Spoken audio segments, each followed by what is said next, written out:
On a la chance de tourner depuis 1 an. Je pense qu'on ne s'attendait pas à ce que ça ait un impact aussi fort. Autant des filles de mon âge, autant des hommes blancs plus âgés, autant des enfants. C'est jouissif de voir que ça touche. Après, c'est perturbant parce que ce qui rassemble les gens, a priori, c'est du coup les traumatismes et les silences.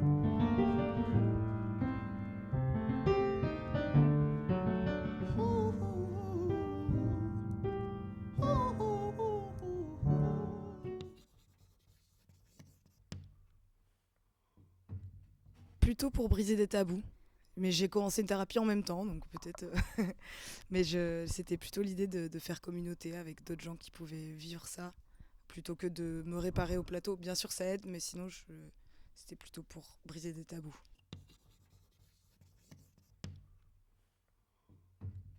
Incroyable. On a la chance de tourner depuis 1 an. Je pense qu'on ne s'attendait pas à ce que ça ait un impact aussi fort. Autant des filles de mon âge, autant des hommes blancs plus âgés, autant des enfants allemands qui parlent pas français, qui connaissent pas.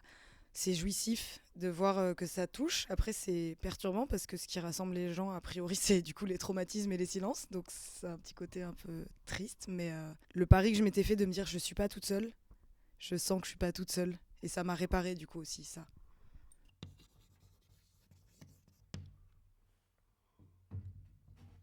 Ben, le track. C'est très fort de partager ça avec un public. Le public est souvent très à l'écoute, hein. Les personnes avec qui j'ai travaillé m'ont balisé bien cette pièce pour que j'y sois à l'aise et que justement l'émotion prenne pas trop le dessus.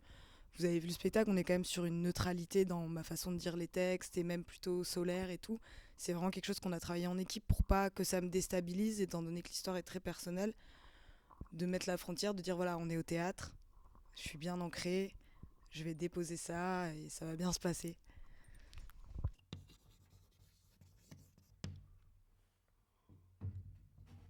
En tout cas, moi, j'ai évolué de manière politique, de manière identitaire, de mon pardon aussi. Je suis très en paix aujourd'hui avec mon histoire. Je suis très en paix avec mon père, qui repose en paix. Je suis plus. Ma colère, elle a été au service de la création et elle est bien là où elle est, quoi. Donc, ça me procure du plaisir de jouer, moi, pour l'instant. Quand j'en aurai marre, on arrêtera. Pour l'instant, j'aime partager cette histoire hyper fort.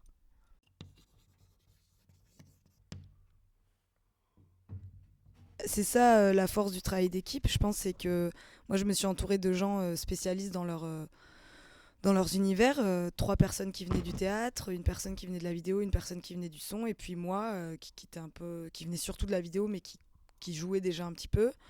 Là où on a été très intelligente, c'est qu'on a vraiment travaillé main dans la main, c'est-à-dire que il y avait une volonté, par exemple, des amis théâtreuses qui m'ont accompagnée, avec qui on a coécrit le spectacle, de dire on va pas abandonner ce côté-là de toi, on va vraiment utiliser ta particularité qui est le langage vidéo, puis on va le pousser. Et donc de là, on a invité Samy, qui est notre autre collaborateur, qui était aussi là ce soir, qui fait aussi la régie vidéo, qui lui vient de l'animation, quoi. Il a fait une formation d'animation, et puis on a vraiment réfléchi comme ça à tout ce qui était au service vraiment du projet. On passait du temps dessus, le dessin, moi, j'ai passé des heures à dessiner des choses, des photos que je redessinais, puis on faisait des photos, puis on filmait par au-dessus. Enfin voilà, c'était vraiment une chouette création collective de réflexion. On s'est vraiment permis d'expérimenter plein de choses, quoi. Et puis à la fin, on a trié, on a rangé, on a écrit.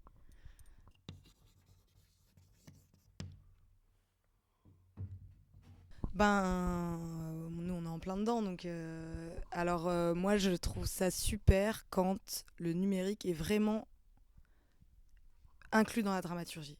Moi, je trouve avec notre projet, peut-être que je me trompe, mais j'en suis très fière, je trouve que la vidéo est un langage. On a réussi ce pari En fait, c'est une technique vidéo très simple qu'on utilise, hein.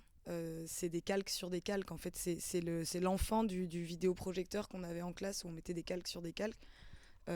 Sauf que c'est en logiciel, quoi. Donc c'est ma tête avec un calque de l'alpha et un dessin. C'est très très simple et ça marche. Ça marche mieux que des grosses caméras, que de la 3D, que plein de trucs. C'est là où moi je trouve que c'est super. C'est super parce que c'est là où ça devient intéressant quand la vidéo n'est pas figurative, qu'elle vient pas juste re-raconter ce qu'on vient d'être dit. Là, ça s'emboîte hyper bien. Les limites, c'est... bon, en plus, nous, on tourne avec une vraie vieille caméra analogique. Donc on a toujours cette crainte qu'elle nous pète dans les mains, quoi. Et puis, bah voilà, il y a des bugs techniques. C'est un spectacle numérique, donc il peut y avoir un bug. Il faut être très très carré. Samy est très perfectionniste. J'ai un directeur technique qui est au millimètre près. Faut pas paniquer s'il y a... Voilà, c'est du numérique, ça peut couper à tout moment.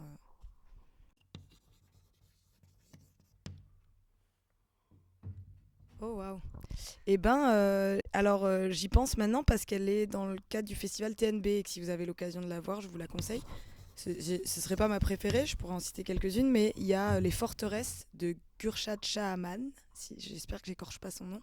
C'est une personne qui vient d'Iran et qui a mis en scène des membres de sa famille et qui raconte et qui traverse l'histoire de l'Iran comme ça. C'est magnifique. Ça dure 3 heures, on a l'impression que ça dure 20 minutes. C'est du théâtre documentaire aussi un peu. Ça a été une belle révélation. Et sinon, la personne qui m'a donné moi envie de faire du théâtre, c'est Mohamed El Khatib, qui a fait une pièce magnifique qui s'appelle Finir en beauté, où il est tout seul avec une télé, justement, et il parle à sa maman. Voilà, ce qui me vient en tête comme ça. Le livre préféré, je dirais pareil, comme ça sans réfléchir, c'est un livre de Richard Wagamese qui s'appelle Les étoiles s'éteignent à l'aube. C'est l'histoire d'un autochtone canadien qui va aller chercher son père dans des espèces de cités miteuses où ce père absent n'a fait que boire tout du long de son enfance. Et ce père va aller chercher son fils pour faire une énorme randonnée dans une montagne mythique chez leur communauté pour qu'il puisse mourir là-bas. Parce qu'il a un cancer lié à son alcoolisme et donc ils vont marcher tout le livre et il va lui raconter toute l'histoire de sa famille puis il va finir par s'éteindre au sommet de la montagne. Magnifique livre qui m'a beaucoup touchée, je pense. Vous comprenez pourquoi. Et le film... Ah si, petit conseil aussi, c'est en ce moment au cinéma, Les Filles d'Olpha. Très beau film fiction documentaire aussi, d'une Tunisienne, c'est incroyable. C'est pas sur le numérique, mais en tout cas sur la... Peut-être que ça peut intéresser quand même, parce que c'est de la mise en scène dans la mise en scène. C'est une histoire vraie qui est interprétée par des comédiennes, mais les personnes sont vraiment là. Donc voilà, Les Filles d'Olpha.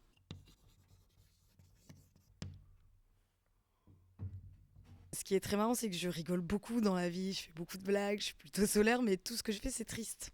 Mais je pense que c'est mon exutoire. J'aime les deux. J'aime une bonne pièce de théâtre quand elle est bien faite et qu'on rigole bien. J'aime le mélange des deux. Oui, j'aime les deux.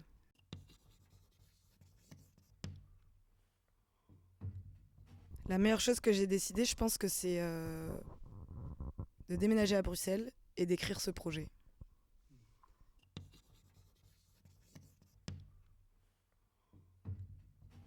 Ben, on a encore quelques dates avec ce spectacle, donc on va profiter de cette tournée on ne sait pas quand est-ce qu'on va revivre ça, donc on va en profiter.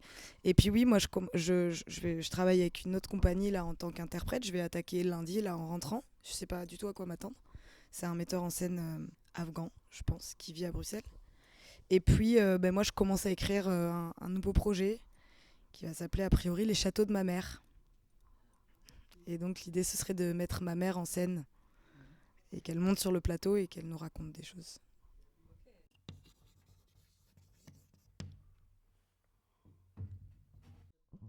Oh bah, j'ai décidé de tout assumer. Moi, j'écoute beaucoup de Jul, par exemple. Apparemment, on doit pas aimer, mais moi, j'adore. Oui, c'est un rappeur. Mais j'ai plus honte maintenant.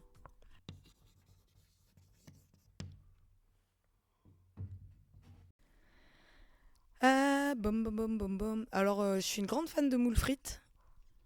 Sinon, mon plat Madeleine de Proust de mon père ou de ma mère, c'est le steak haché puré mélangé. Et je me le fais des fois pour me réconforter toute seule le dimanche soir, comme ça. Ben, merci à vous.